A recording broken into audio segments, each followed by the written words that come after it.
Bring cash, not just a credit card. You never know when you'll see something that you want to buy, like a book, a product, something small, something large, a candy bar, maybe a drink. About $20 to $40 should do it. Some events you attend might not offer any complimentary food or drink that you like. If you get hungry or thirsty, maybe the bar only takes cash, or who knows. For some, it's hard to network when you're hungry or you're thirsty. You might also want to treat someone to a drink or lunch or dinner that you're interested in networking with after the event. Another reason to bring cash is change. If somebody buys something from you, let's say they give you a $20 and you owe them $5 back, but you don't have change to give them, you might miss out on a sale. So I know for me, I have to remind myself, okay, carry cash with you when you go to an event.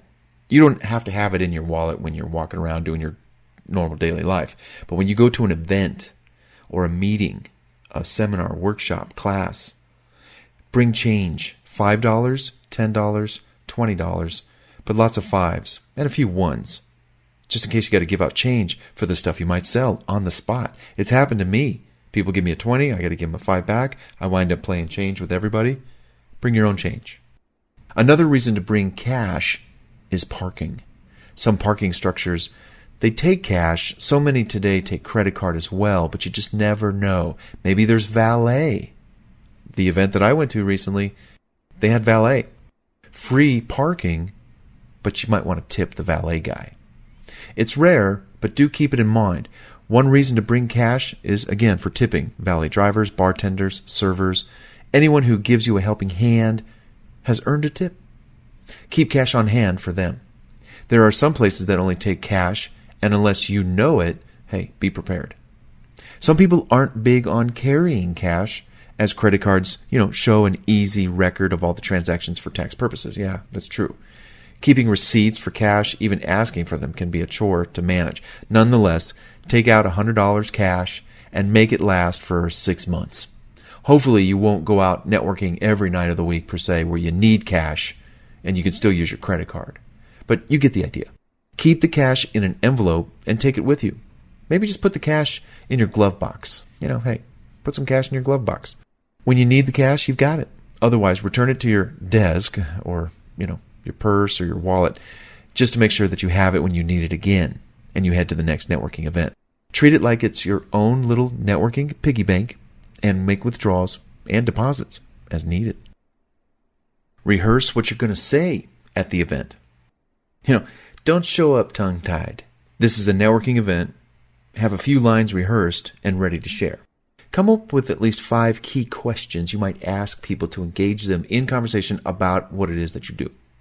If you need more ideas, you can check out my book, My Networking Tactics, because in it I have dozens of conversation starters and some for exiting a conversation when you know you want out of that conversation. The best thing you can ever do in a conversation is to ask questions. I like this. It's not so much what you say, it's what you ask. Continue asking, even turning the conversation back around to the other person. As you keep the other person engaged, he or she keeps feeding you information about how you might be able to help them or not, or if you even want to work with this person, or if you want to keep yourself and some of you private and you don't want to divulge too much because, hey, I don't even want to go down this road with this person in this conversation, but I got to kind of, put on a happy face and for a few more minutes. So I'm just going to keep asking questions.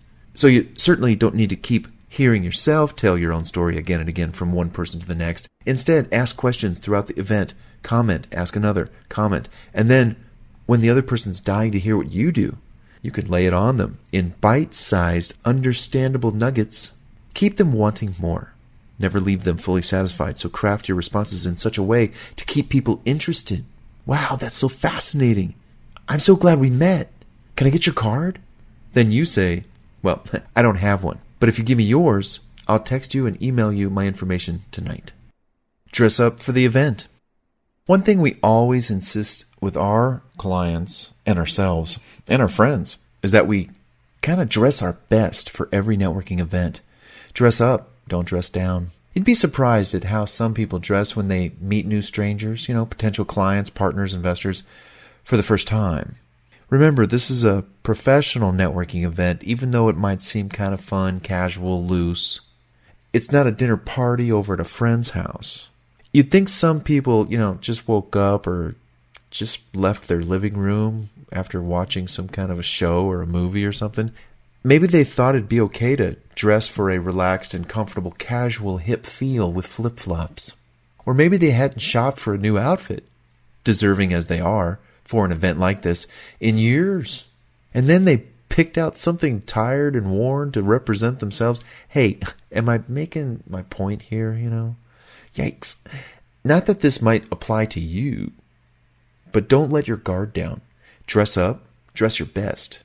Dress to impress. And remember, you're going to be in photos. Need ideas? You can look at fashion magazines, even for a quick second on the shelf or on your phone, to see what's in or out of style. You can also look to see what store mannequins are showing and showcasing and get ideas. You can also get ideas from people you see at events that you go to. If you really like, his or her style, compliment the person and ask, hey, where'd you get that outfit? When someone dresses in a way that is, out of your budget, well, you can always buy something similar from cost-effective stores. Check what kind of event you're attending, and even check with the host when possible, if you think it's necessary. Hey, what's the dress code for the event? Whatever it is, step it up a notch. Remember, you're going to be in pictures or on video, so look your best. If you're not sure, send an email or ask or make a phone call or text. Again, hey, what's the dress code real quick?